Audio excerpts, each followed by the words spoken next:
πας στο χώρο φορτοεκφόρτωσης απόψε. Λύσε τα καρότσια σου. Άστο εδώ έξω στη μάντρα. Θα σου τα προσέχουμε εμείς, Τόμας. No problemo. Ναι, και εσύ έλα μέσα, που είναι ωραία και ζεστά. Αυτό είναι το πιο ζεστό μέρος στην πόλη. Ναι. Δεν ξέρω που θα ήθελες να σε, μα είσαι εδώ. Δεν ξέρω από πού έχεις έρθει, μα έφτασες μακριά. Είσαι στο μέρος που ταιριάζει σε σένα. Ήρθες να δεις ότι δεν έχεις δει. Θα ζεσταθείς και θα νιώσεις ωραία πολύ.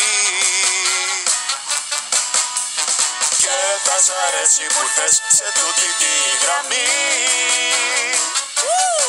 Στις πόλεις το μέρος το πιο ζεστό. Θα αλλάξει η διάθεση σου στο λεπτό. Διώξε τις έννοιες και παίρνα καλά. Θα κάνεις κάτι διαφορετικό. Εδώ υπάρχει μόνο χαρά. Και όσα ζήσεις θα είναι μοναδικά. Θα γίνεται απλό το φως. Στα μάτια σου θα είναι ήλιος δυνατός. Στις πόλεις το μέρος το πιο ζεστό.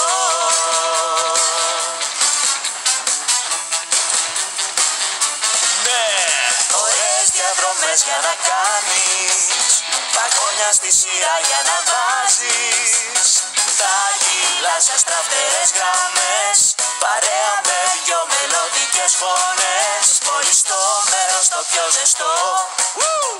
Κανένα άλλο δεν μοιάζει με αυτό. Και βασιλιάς να γίνεις μπορείς. Σίγουρα την πρόσκλησή μας αυτή να μην την αρνηθείς. Εδώ θα λάμψεις σαν το χρυσό. Και δεν θα σου λείψει ποτέ το νερό. Δικό σου θα έχεις άγαλμα από χρυσό.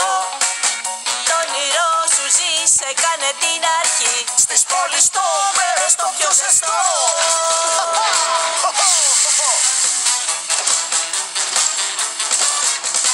Ωραίες διαδρομές για να κάνεις. Βαγόνια στη σειρά για να βάζεις. Τα κιλάς αστραφτερές γραμμές. Παρέα με δυο μελωδικές φωνές. Στις πόλεις το μέρος το πιο ζεστό. Ναι!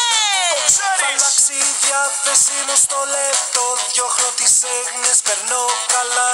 Σωστά! Θα είναι σαν να κυλάς σε χρυσαφένιες γραμμές. Και όλα θα είναι διασκεδαστικά. Αυτό είναι το μας! Θα κάνω πράγματα μοναδικά. Θα γίνεται απλό το φως. Ναι! Πίσω πια μην